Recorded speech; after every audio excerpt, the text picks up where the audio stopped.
오늘 우리에게 주시는 하나님의 은혜와 생명의 말씀, 로마서 8장 12절에서 14절까지 말씀입니다. 신약성경 249면입니다. 찾으셨으면 우리 한 목소리로 함께 읽습니다. 시작.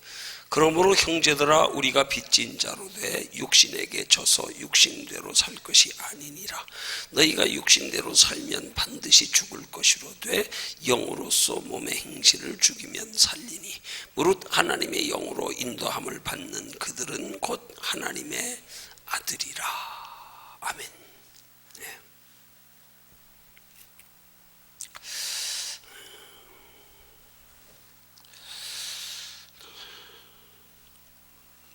오늘 말씀의 제목은 착한 삶과 의로운 삶의 차이입니다.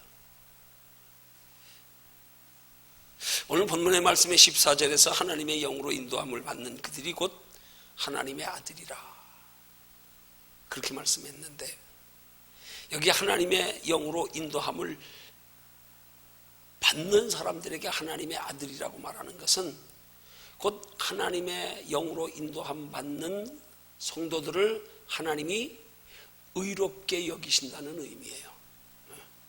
그래서 너는 내 아들이라, 그렇게 말씀하는 거예요.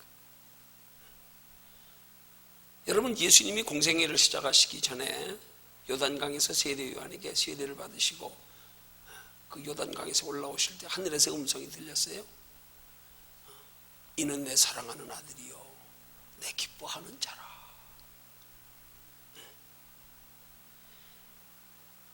여러분, 하나님께서 하나님의 자녀된 성도들에게 하나님의 아들이라, 특별히 하나님의 영으로 인도함을 받는 그들이 하나님의 아들이라, 이렇게 말씀하는 것에 굉장히 깊은 의미가 있단 말이에요. 우리는 단순히 그냥 예수 믿으면 하나님의 아들, 그렇게 생각하는데 오늘 본문에서는 하나님의 영으로 인도함을 받는 그들이 하나님의 아들이라는 거예요. 뭘로 인도함을 받는 그들이요? 하나님의 영으로. 그럼 하나님의 영이 뭡니까? 부활하셔서 우리 속에 함께 계시며 우리를 진리 가운데 인도해 가시는 성령. 예수를 믿는 자에게 하나님의 아들이라 말씀하셔도 되는데, 한 걸음 더 들어가서 예수를 믿어서 우리의 근본 삶의 가치관이 변화되었어요. 우리 인생이 어디서 와서 어디로 가는지를 알고, 더 하나님의 나라에는 우리에게 예비된 영원한 생명의 구원만 있는 것이 아니라 하나님께 예비한 영원한 상도 있기 때문에 하나님은 그 영원한 상에까지 다다르게 하시기 위해서 하나님은 예수 믿는 것으로 국한시키지 아니하고 하나님의 성령의 인도하심을 따라 살라고 말씀하고, 성령의 인도하심을 따라 사는 자를 하나님의 아들이라 그러는 거란 말이에요. 성령의 인도함을 받는 자가 하나님의 아들이다. 이거 대단히 중요한 말씀이에요. 여러분, 보편적으로 그냥 평범하게 예수 믿는 사람들 이 말 들으면 좀 생소할 수 있어요. 왜? 잘 다루지 않았어. 아니, 예수 믿으면 하나님의 아들이지, 구원받았는데. 근데 오늘 본문은 하나님의 영으로 인도함을 받는 그들이 하나님의 아들이라, 그렇게 말씀하고 있단 말입니다.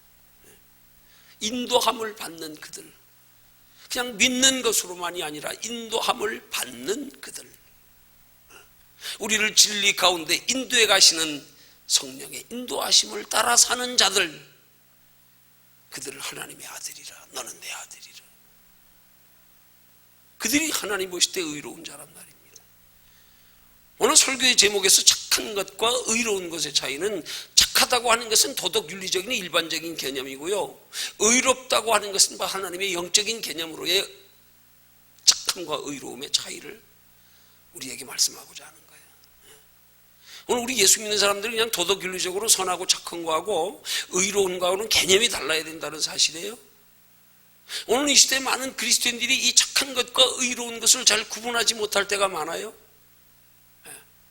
그러나 성경은 분명히 구분하고 있습니다. 그러면 성경이 그 의로운 것과 착한 것을 구체적으로 어떻게 구분하고 있는가, 오늘 말씀을 통하여 집중적으로 함께 살피며 은혜 나누려고 하는 겁니다. 그래서 우리 성도의 신앙생활에 있어서 도덕윤리적으로 일반적인 개념으로의 착한 삶과 의로운 삶은 어떤 차이가 있는가?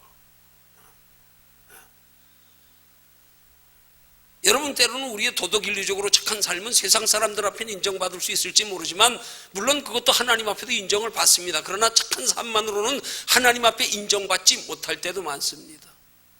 착한 삶만 가지고 하나님 앞에 인정받지 못해요. 그 예수 믿는 사람들은 하나님 안에서 믿음 안에 착한 삶을 살아갈 때에 인정받을 수 있을지 모르지만 예수와 상관없이 살아가는 사람 착한 삶 가지고 하나님 앞에 인정 못 받아요. 다르단 말이에요.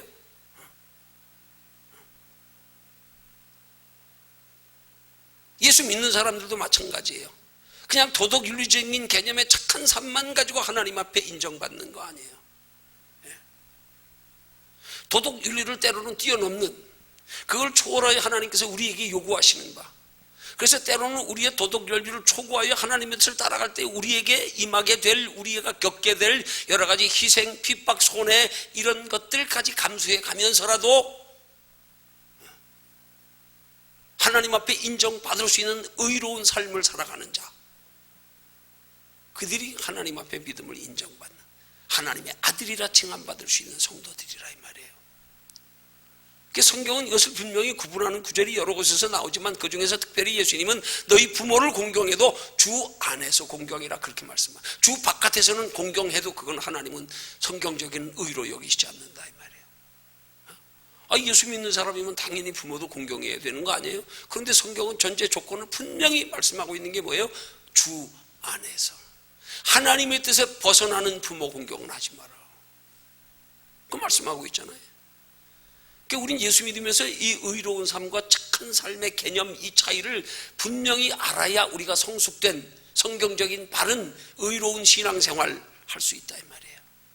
여러분, 착한 삶 가지고는 혹시 사람들에게는 인정받을지 모르지만 이 땅에서는 혹시 착한 삶으로 사람들에게 칭찬받고 존경받고 혹시 육신적으로는 복을 받을지 모르지만 그러나 착한 삶 가지고 하나님의 나라에까지 상은 없습니다. 하나님의 나라에 상 받으려면 성령의 인도함을 받는 신앙생활을 통하여 의로운 삶이 되어야 됩니다. 착한 것과 의로움의 개념을 우리는 분명히 다르게 해야 된단 말이에요. 자, 그러기 위해서 구체적으로 착한 삶과 의로운 삶에는 어떤 차이가 있는가 살펴봅니다. 오늘 본문이 시작되는 12절 상반절에서 오늘 로마서를 기록한 사도 바울을 통하여 하나님은 이렇게 말씀합니다. 형제들아, 우리가 빚진 자로 돼. 누가 빚진 자라고요? 오늘 이 말씀을 성령의 감동으로 기록한 사람은 사도 바울이에요. 사도 바울이 지칭하는 말입니다. 형제들아. 그럼 사도 바울이 누구를 향하여 형제들이라 말씀할까요? 바로 예수 그리스도를 믿어 하나님의 자녀가 된 성도들을 향하여 형제들아. 예수 믿는 성도들 말하는 거예요. 예수 믿는 성도들에게 바울이 성령의 감동으로 하는 말씀이 뭐예요? 우리가 빚진 자다. 우리는 빚진 자다. 예수 믿는 우리는 빚진 자다. 어떤 빚을 졌습니까? 우리 예수 믿는 성도들은 예수 그리스도를 통하여 영원한 생명의 빚을 지은 사람들입니다.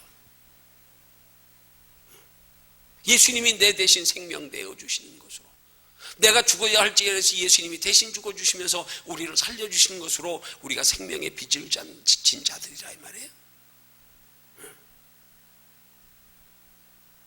그러면 빚을 졌다는 말의 의미는 빚은 갚아야 될 의무가 있다는 사실을 의미합니다.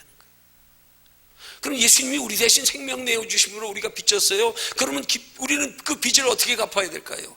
우리도 생명 내주면 될까요? 여러분, 우리가 하나님께 생명의 빚을 졌다고 우리 생명으로 내어드리면 어떻게 되는 거예요? 그건 도로 죽는 거 아니에요? 그건 빚 갚아도 아무 의미가 없는 거예요. 빚 갚으면 뭐에 도로 죽는데. 여러분, 성경에서 우리가 빚진 자라고 말씀하는 것은 너희가 빚을 졌기 때문에 너희가 생명의 빚을 졌으니까 생명으로 갚아, 그런 말씀이 아니란 말이에요. 그러면 우리가 예수님께 생명의 빚을 진 자로서 그 빚을 갚는 믿음의 행위는 구체적으로 어떤 거냐 이 말이죠. 그게 바로 영원한 하나님의 나라에 소망 두고 구원받은 자답게 사는 것, 그게 빚 갚는 거란 말이에요. 그게 그런 구원받은 자답게 사는 것으로 빚을 갚아야 할 의무가 있는 자들이라 이 말이에요. 왜 주님 우리에게 빚지게 하셨어요? 왜요? 왜 생명 내어주시면서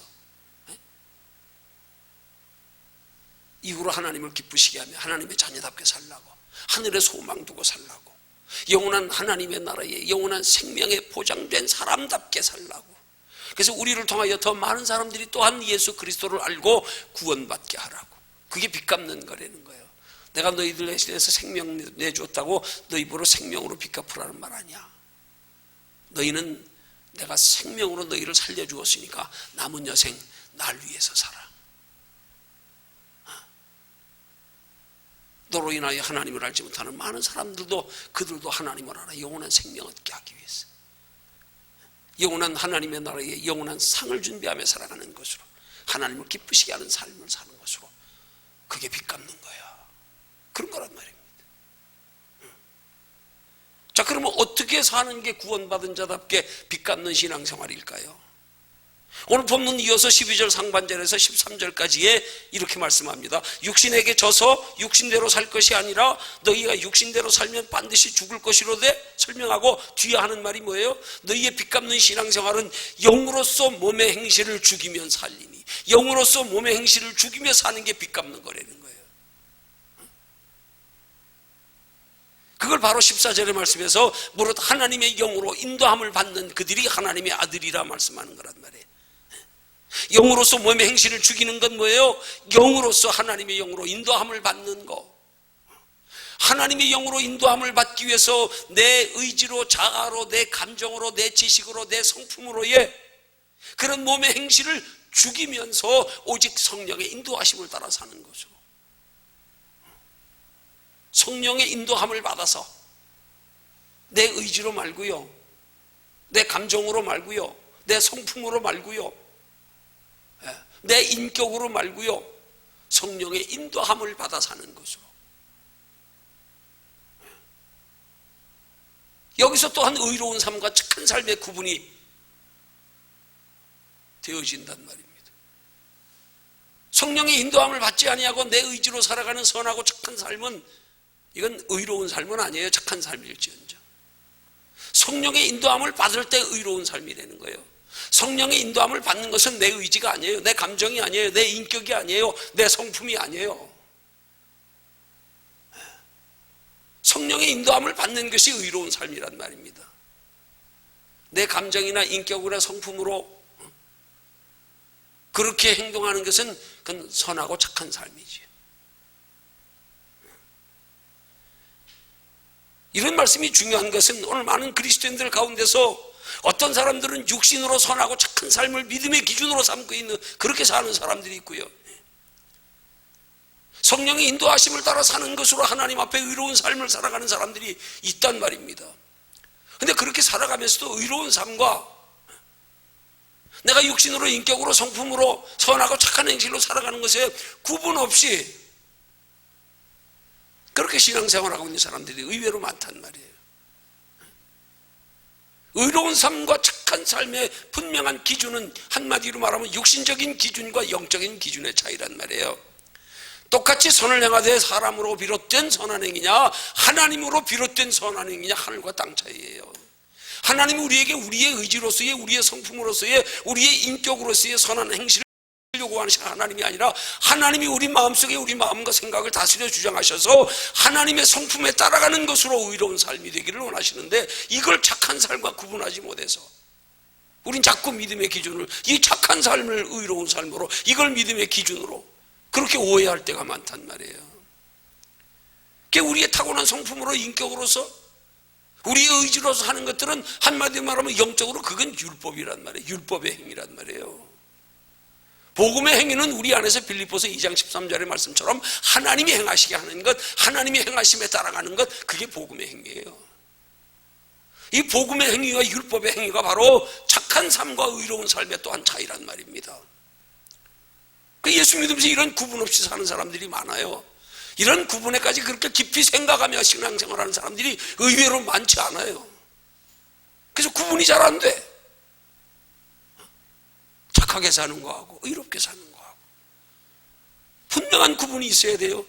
착하게 사는 삶은 사람의 인격이나 의지가 비롯된 것이다. 그러나 의로운 삶은 내 안에서 하나님이 행하시는 것. 겉으로 나타나는 행실로 보면 같을 수 있어요. 똑같이 남을 사랑하고 선한 행실을 할 수 있어요. 그러나 그 남을 사랑하며 선한 행실이 하나님이 주신 마음을 따라서, 하나님이 주신 은혜를 따라서, 하나님이 주시는 감동을 따라서 하면 그건 의로운 삶이에요. 그러나 내 의지로서 선하고 착한 건 그냥 착한 삶, 선한 삶이란 말이에요. 이게 다른 거란 말이에요.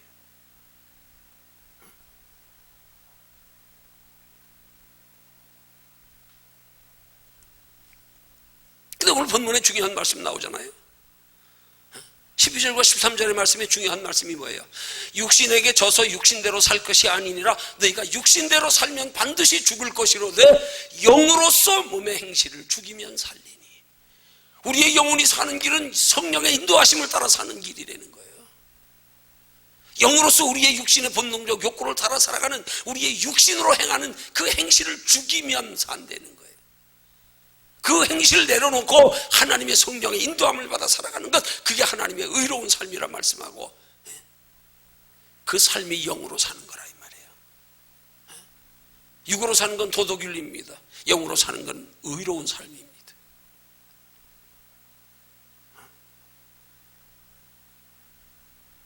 우리가 영으로서 몸의 행실을 죽이며 사는 것이 하나님께 영원한 생명의 빚을 갚는 길임을 말씀하는 거예요. 지금 우리 빚진 자다, 우린 영원한 생명의 빚을 졌다. 그러면 우리의 영원한 생명의 빚을 진 자로서 그 빚을 우리는 구체적으로 어떻게 갚아야 하는가, 어떻게 사는 게 영원한 생명의 빚진 것을 갚으며 살아가는 삶인가? 성령의 인도하심을 따라 살아가는 삶이다.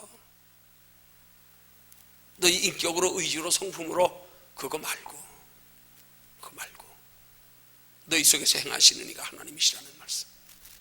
하나님이 우리 마음속에 변화된 삶을 살아갈 수 있도록 때를 따라 마음과 생각을 다스려 주장하시고, 그것이 때로는 우리의 주변의 환경의 여건과 이 모든 것들에 부딪힐 때마다 나도 사람인지라 연약하여 세상에 흡수되어서 어떻게든지 세상으로 육신적으로 편하고 살고 싶은 마음이 있지만 왠지 내 안에서 성령님이 날 다스려 주장하시면 때로는 그것이 육신적으로 편하고 좋은 걸지 모르지만 내 속에 하나님이 기뻐하시지 않는 것 같아서 기꺼이 포기하고 하나님의 의를 따라가는 데에 따라오는 핍박과 고난과 희생, 궁핍 마다하지 않고 주를 쫓아가는 신앙생활, 이게 의로운 삶이란 말이에요. 이런 의로운 삶을 하나님은 인정하시는 것. 그런 의로운 삶을 살아가는 사람들을 하나님의 아들이라, 너는 내 아들이라, 그렇게 말씀하는 거란 말이에요.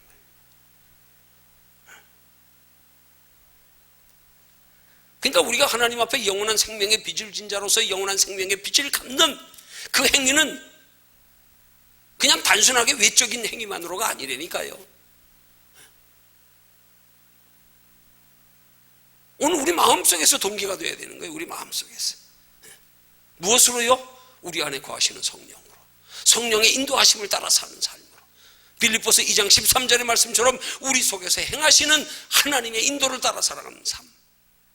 하나님이 우리 마음과 생각을 다스려 주장하셔서 그렇게 살고 싶은 마음이 생겨져서, 때로는 그렇게 사는 것이 힘들고 어려운 줄 알면서도 그렇게 살고 싶어지는 마음, 이게 성령 안에서의 의로운 삶이란 말이에요.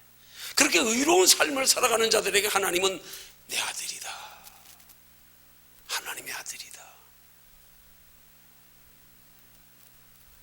하나님의 아들은 하나님의 성품을 닮아야죠. 그러죠? 그럼 하나님의 성품이 뭡니까? 하나님의 내적인 성품이요. 성령이 우리 안에 거하실 때에 그 성령이 우리를 다스려 주장하시면 우리 속에 그런 하나님의 내적인 성품이 형성되어져서, 날마다 그 내적인 성품이 여기에 형성되어서 24시간 주장하는 건 아니에요. 그렇지만 필요할 때마다 성령님은 우리에게 깨닫게 하시고 붙들어 주장하시고 이끌어 가시고요. 평소에는 뭐 다를 바 없어요. 근데 하나님 꼭 필요할 때는 우리를 붙들어 주신단 말이에요. 의로운 삶이 가능하도록 내 속에서 내 의지가 아닌 하나님의 의지로서의 하나님의 내적인 성품이 나를 사로잡아 끌고 가시는 걸 경험하게 되는 삶, 이걸 성령이 이끌림 받는 삶이라 그러는 거란 말이에요. 오늘 우리의 삶 속에서 이런 성령이 이끌림 받는 삶을 자주 경험하며 살아야 착한 삶과 의로운 삶의 구분을 할 수 있다 이 말이에요. 아, 이렇게 다른 거구나. 느낌이 달라요. 다르단 말이에요.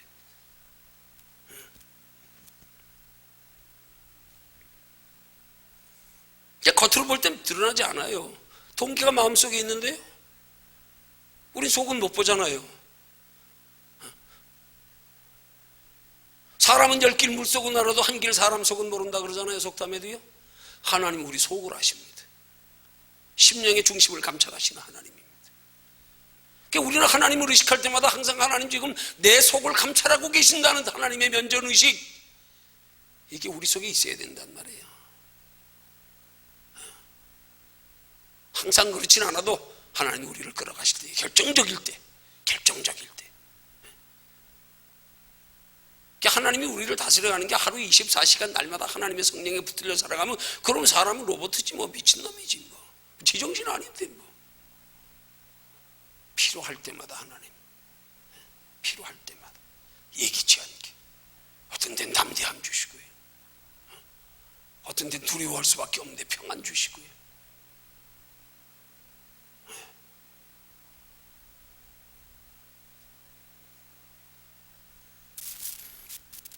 오늘 우리가 그렇게 살아가기 위해서는 착한 삶과 의로운 삶의 구분이 분명히 돼야 되고, 더하여서 우리가 그러면 착한 삶이 아닌 의로운 삶으로 하나님의 아들로 인정되어져서 인정받아서 하나님의 자녀답게 살아가는 삶으로 하나님의 나라에까지 영원한 상 받기 위해서는 구체적으로 어떻게 살면 우리가 의로운 삶이 가능할까, 그것도 알아야 된단 말이에요. 의로운 삶은 내 의지로가 아닙니다. 성령의 이끌림 받는 것으로. 그래서 그걸 베드로 사도를 통하여 하나님 말씀 말씀하기를 무슨 일을 행하든지 하나님의 공급하시는 힘을 받은 사람답게. 공동번역은 그렇게 좀 더 정확히 구체적으로 번역해요. 우리 성경은 하나님의 공급하시는 힘으로 하는 것 같이 하라, 이렇게 번역하고 있거든요.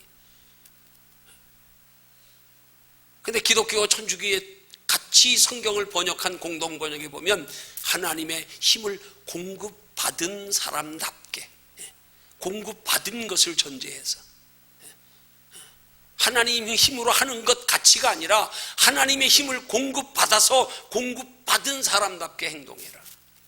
그게 믿음의 행동이다. 그렇게 말씀하는 거예요. 그러니까 엄연히 도덕윤리적으로 선하고 착하게 사는 거하고 하나님 보시기에 의롭게 사는 건 달라요. 이걸 우리가 구분하여 볼 수 있어야 된단 말입니다. 남들의 동기가 무언가가 중요한 게 아니라 남들의 동기를 내가 보려고 그러지 마세요.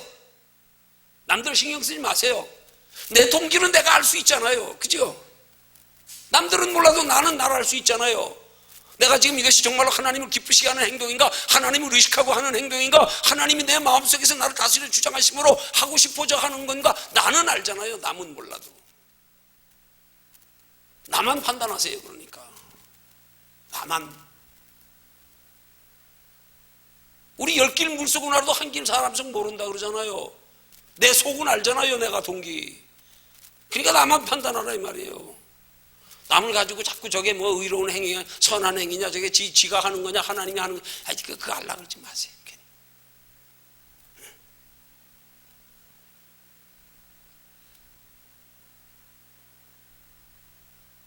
하나님과의 관계에서 나를 기준 삼으면 뚜렷하게 내가 분별하여 알 수 있어요.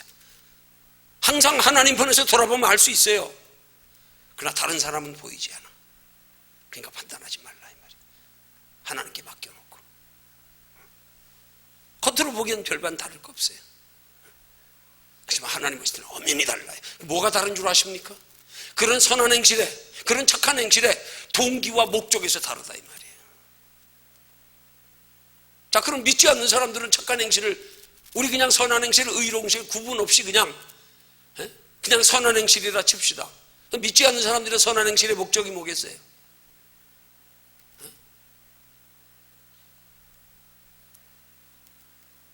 그냥 이 땅에서 행복하고 평안하고 사람 앞에 인정받고 칭찬 듣고 그냥 단순히 착한 마음. 그러나 우리와 동기와 목적이 하나님을 기쁘시게 하며 우리 앞에 영원한 하나님의 나라가 있음을 알기에 그런 하나님의 기뻐하시는 뜻을 따라 살기 위해 필요한 것들로 우리가 선한 행실이 의로움으로 나타나면 우리는 하나님의 나라의 상이 된단 말이에요. 상을 누리는 목적으로 하는 거란 말이에요. 사람 앞에 인정받는 게 목적이 아니고 하나님 앞에 인정받아서 하나님께로부터 영원한 상 받기 위해서, 하나님 사랑받기 위해서. 동기와 목적에서 다르다 이 말이에요. 우리는 신앙생활하면서 선하고 착한 것들이요, 중요한 것은 그 동기와 목적이 내가 바른가를 돌아보면서 하나님 보시기에 부끄럽지 않게, 하나님을 의식하고 하나님께 보이기 위해서, 하나님 앞에 사랑받고 인정받고 상받기 위해서, 그러면 의로운 행실이 되는 거예요.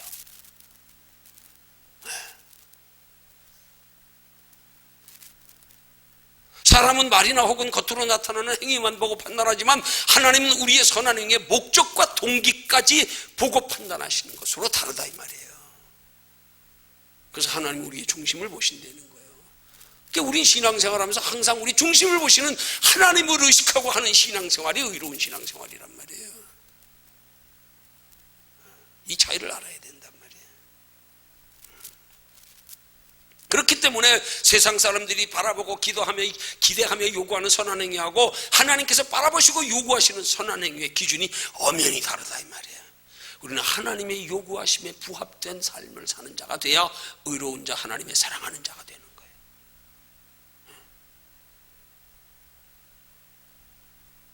그 차이가 바로 착함과 의로움의 차이란 말입니다. 착함은 그냥 도덕윤리적인 차원의 선한 양심이에요. 내 성품이에요. 인간관계에 있어서의 착하고 선한 행시, 내 의지로의 행위, 타고난 성품과 세상의 도덕윤리의 가르침을 통한 내 의지로 착하고 선한 행위, 신념. 의로움은 그게 아니란 말이에요. 영적 차원의 선한 양심, 성령으로 변화된 성품, 하나님과의 관계에서의 선하고 착한 행위. 여러분 보세요. 하나님 안에서의 선하고 착한 행위가 때로는 사람의 선한 행위와 부딪힐 때가 있어요. 어긋날 때가 있어요. 어떤 경우인 줄 아십니까? 우린 단순하게 가난한 사람 도와주면 다 선하고 착하고 의로운 행위라고 생각할지 몰라요. 때로는 하나님께서 그들에게 선하고 착한 행위로서 가난한 자를 돕는 걸 하나님이 막을 때도 있어요. 막을 때도 있어요. 막으실 때도 있다니까요. 그런 사람들 자꾸 도와주면은요, 그들이 하나님 안 찾아요. 하나님 일부러 그들로 사방팔방 다 막아서 그것으로 하나님 만나고 하나님 찾게 하려고 지금 하나님이 일부러 그렇게 환난과 고난의 환경으로 몰아가시는데, 그 뜻을 모르고 우리가 그 사람 선하고 착한 것으로 도와주면은요, 그건 하나님 일을 방해하는 거예요. 그 사람 의지한다고 하나님께 위로받고 사람 앞에 필요를 따라 위로받고 그냥 그걸로 충족시키려고 하나님 안 찾아요. 그런 사람들은 도와주면 안 돼요. 그럼 그 영혼을 해가 되게 하는 거예요. 하나님이 일부러 하나님 만나게 하려고, 하늘만 쳐다보게 하려고, 하나님이 냉정하게 환난 고난에 처하게 두는, 그게 하나님의 깊은 사랑인데, 우리는 그 하나님 깊은 사랑을 몰라가지고 하나님의 깊은 사랑을 발견하게 하려고 하는 사람을 찾아가서 우리가는 도와준다고요. 아닙니다.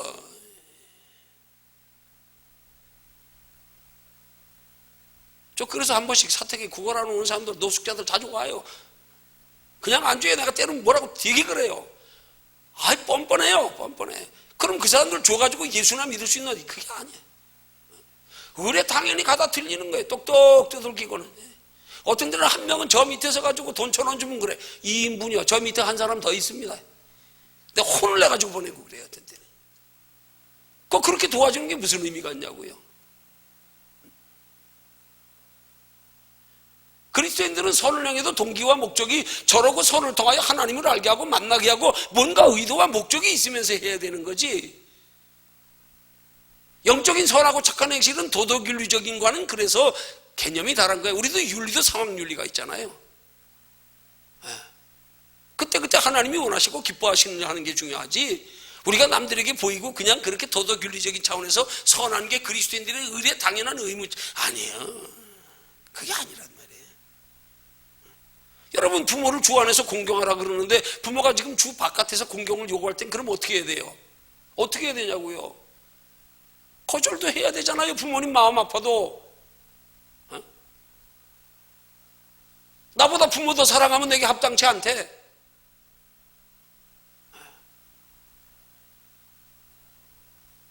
우리는 의로움과 선함의 개념을 영적으로 똑바로 구분해서 이걸 좀 알아야 돼요. 알아야 돼요.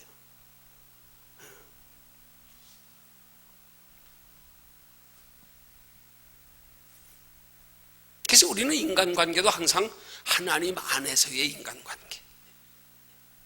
그래서 하나님과의 관계를 우리는 인간관계로 표현하는 것. 그런 행실이 돼야 된다 이 말이에요. 혹은 성령으로 변화된 인격과 성품에 의해서 나타나는 선하고 착한 행위, 이걸 신앙이라 그러는 거예요. 이걸 신앙 인격이라 그러는 거예요. 신앙 인격. 그러니까 우리는 도덕윤리적인 성품의 인격에서 신앙 인격으로 바뀌어야 됩니다. 한 단계 더 올라서야 됩니다.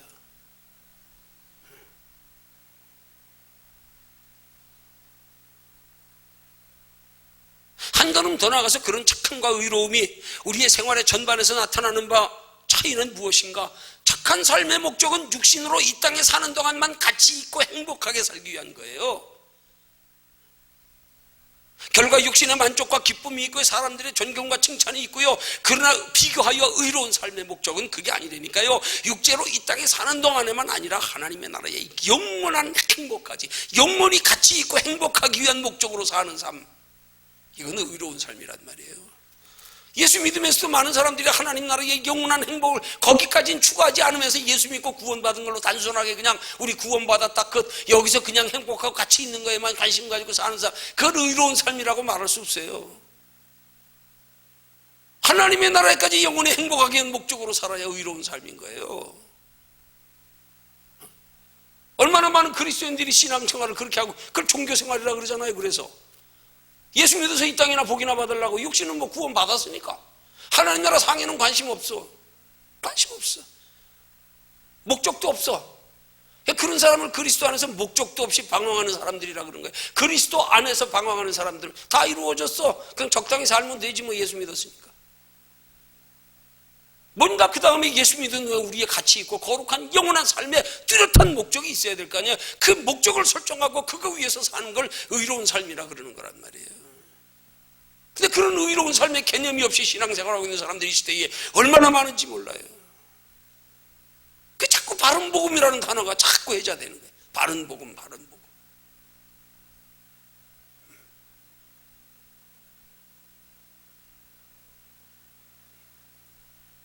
여러분, 의로운 삶의 결과는 영혼의 만족과 기쁨이 있어요. 하나님께 사랑받아요, 칭찬받아요, 하나님 나라 영원한 상이 있어요.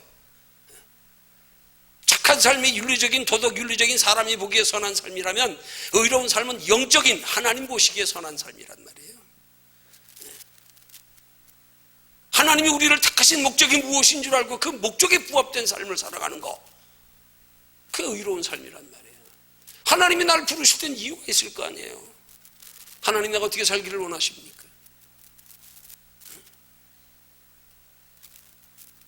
그런 영적인 선한 삶을 일컬어서 믿지 않는 세상 사람들과 삶의 목적과 방식이 다른, 그걸 구별된 삶이라 그러는 거예요.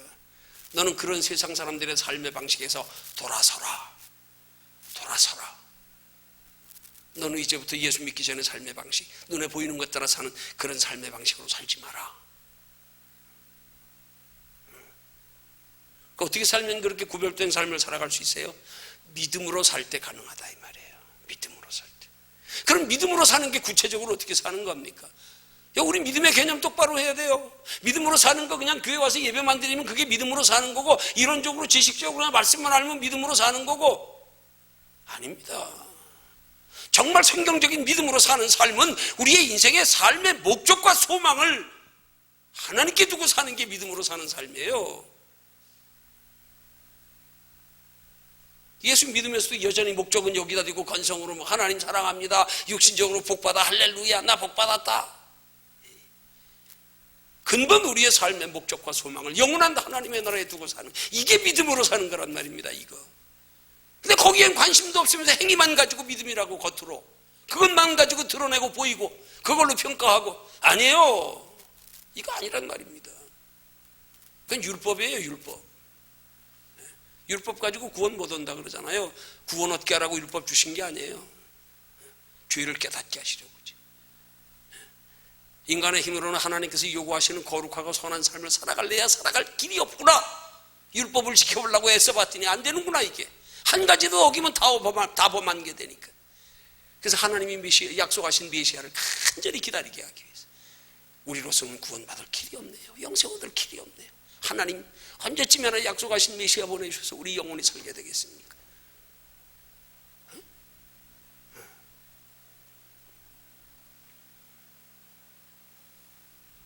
아니 그럼 예수 믿는 사람은 이 땅에 소망 두지 않아야 된다고요? 아니요. 목적을 분명히 해놓고 그 목적에 준해서 소망을 두라 이 말이야.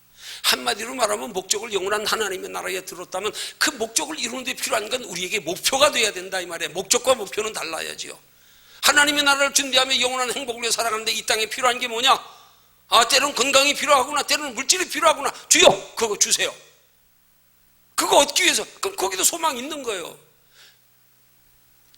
목적과 목표가 뚜렷한 그런 소망을 가진 사람은 이거 이루어진다고 믿음에 처지지 않는다 이 말이에요. 머물러 안주하지 않는다 이 말이에요. 그럴수록 믿음은 더해지고 소망은 더 커져야 되지요. 이게 똑바르지 못하니까, 목적과 목표가 똑바로 구분되지 못하니까 조금만 이 땅에 소망이 이루어지면 주저앉아버리네. 나이어하고 건성으로 적당히 즐기느라고 삶의 목적과 목표가 뚜렷하지 않으니까요. 우리는 목적을 분명히 설정해놓고 그 목적을 이루어가는 과정에서 목표에 대한 소망도 있어야 된다 이 말이에요. 목적을 똑바로 설정하고 목표를 이루어가는 사람 속에 있는 행복, 거기는 믿음이 더하여진다니까. 이게 똑바로 안 되니까 복받고 나면 변질되네. 이런 영적인 원리들에 대해서요, 너무 생각 없이 신앙생활을 하고 있어. 아니 목적만 바로 설정하고 살아가면요, 그 목적을 이루어가는 과정에서 목표를 이루어가는 데도 기쁨이 있다니까요. 그 목표를 이루어가는 거야 기쁨이 있어도 거기에 머물지 않는다니까요. 그럴수록 목적에 대한 소망은 더 확실해지고요, 그 목표가 전제되어서 이루어지는 목적이 전제되어서 이루어지는 목표 때문에 믿음이 배가 되고요, 기쁨도요. 여기서만 누리는 걸로 기쁨이 아니야. 이걸 통해서 하나님 나라까지 영원한 상 쌓일 거 생각하니까 그 속에 더 큰 기쁨도 있어. 이걸 알아야 된단 말이에요.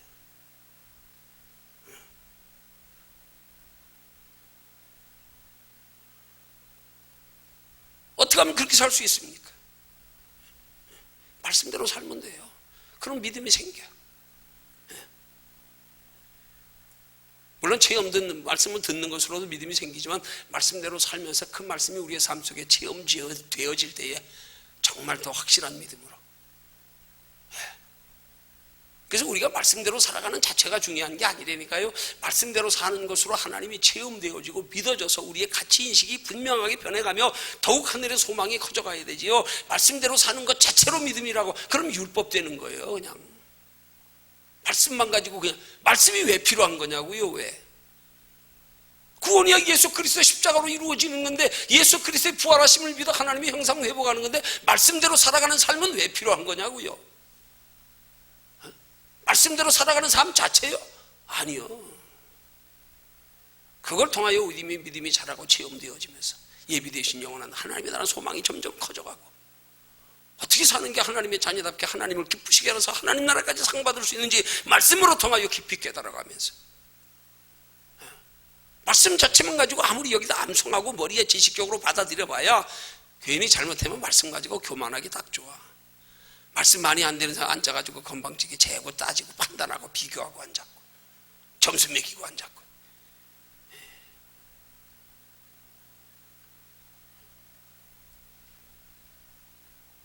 더하여 그렇게 살 수 있기를 사모하여 기도로 구할 때 하나님 믿음 주시는 거예요. 뭐 엉뚱한 것만 사모하고 엉뚱한 것만 관심 가지고 날마다 그런 것만 눈에 보이는 것만 기도하고, 그래가지고 어떻게 우리 속에 그런 믿음이 생기겠어요? 우린 믿음이 생기지 않고는 착하게는 살 수 있을지 모르지만 의로운 삶은 불가능합니다. 의로운 삶은 내 의지로 되는 거 아니에요. 사모하여 구해야 하나님께 그렇게 살아갈 수 있는 믿음도 마음도 능력도 지혜도 하나님이 주시는 거란 말입니다. 그러기 위해서 또한 우리가 성령의 인도하심을 따라 살아가다 보면 거기서 느껴지고 체험되어지고.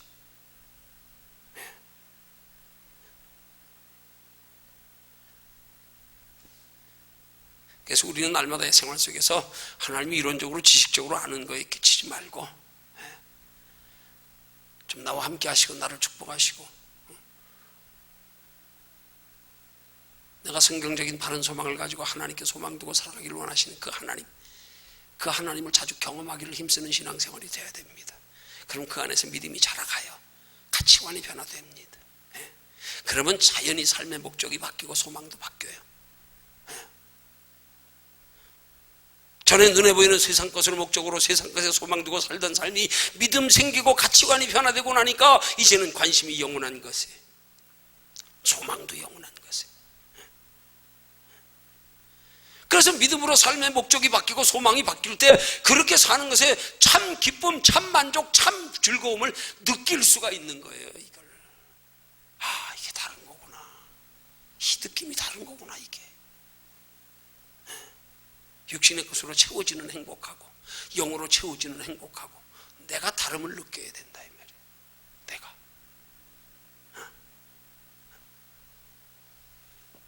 이걸 느끼는 걸 가치관의 변화라 그러는 거예요. 눈에 보이는 육신의 것으로 만족하여 기쁜 거 하고 그걸 초월하여 하나님이 세상이 주는 평안과 다른 평안으로 우리 속에 함께 하시며 느끼는 이게 가치관의 변화라 그러는 거란 말이에요. 그럼 따라서 삶의 방식도 바뀌어지게 돼 있어요. 가치 인식이 바뀌었는데 당연히 바뀌어지죠.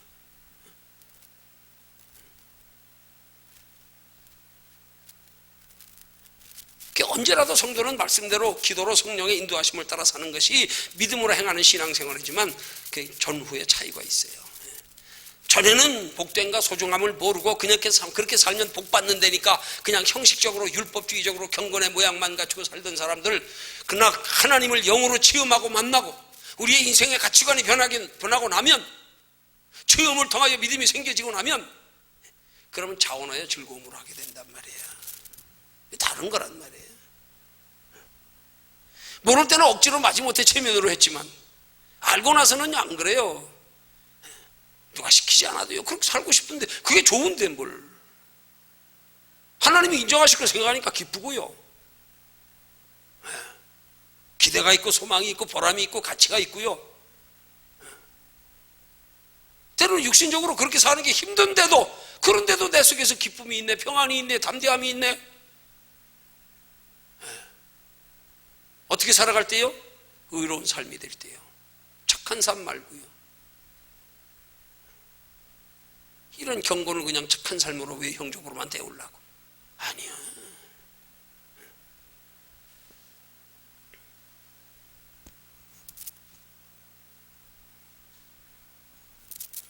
하나님의 성령을 우리 안에 모시고 하나님이 우리의 마음과 생각을 다스려 주장하심으로 그 성령의 인도하심을 따라 살아가는 삶의 체험으로 통하여 하나님이 우리의 마음과 생각을 다스려 주장하심으로 통하여 생겨지는 이 안에 기쁨, 평안, 은혜, 만족,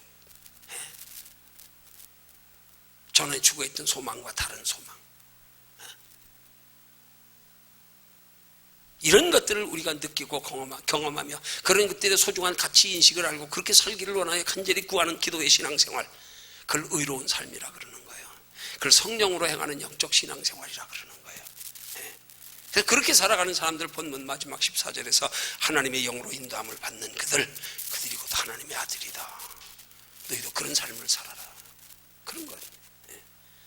그러기 위해서 우리는 은혜 받지 않고 변화되지 않고는 그렇게 살 수가 없어요. 살 수가 없어요. 그렇게 살다가도 은혜 떨어지면 안 돼요. 그 다음에는 안 돼요. 그러면 머리로 되는 것 같으면 은혜 떨어졌을 때 머리로 다 알고 있으니까 그렇게 살면 될 거 아니에요? 아니요, 절대 못 느낍니다. 그 평안, 그 기쁨, 그 담대함 못 느낍니다. 은혜 떨어지면 안 돼요. 은혜는 생물이에요, 생물. 흔히들 정치는 생물이라 그러죠. 언제 변수 있을지 몰라요. 은혜 떨어지면 끝이에요. 아무리 그 전에 열심히 품고 신앙생활 했어도요, 은혜 떨어지고 나면 옛날 사람 아니에요. 냉랭해져 있어요. 안 됩니다. 그래서 우리 은혜의 소중함을 알아야 돼요. 은혜 회복해서 그 기쁨을 누리고 그 체험해야지 회복돼야 되지요. 회복 안 되고는 머릿속에 이론적으로는 다 알고 있어요. 몸이 안 따라가지고 마음이 뜨겁지 않은데요, 뭐 소용없어요. 소용없습니다. 그래서 은혜의 소중함의 가치를 알아야 된단 말이에요.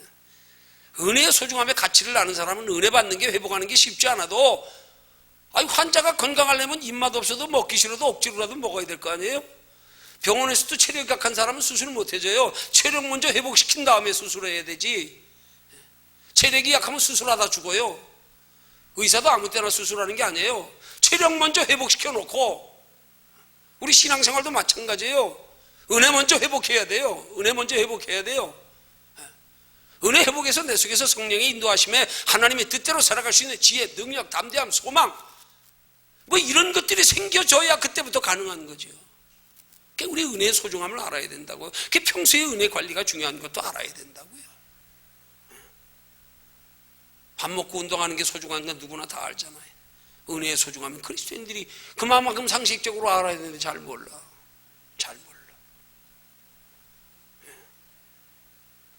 결론 냈습니다.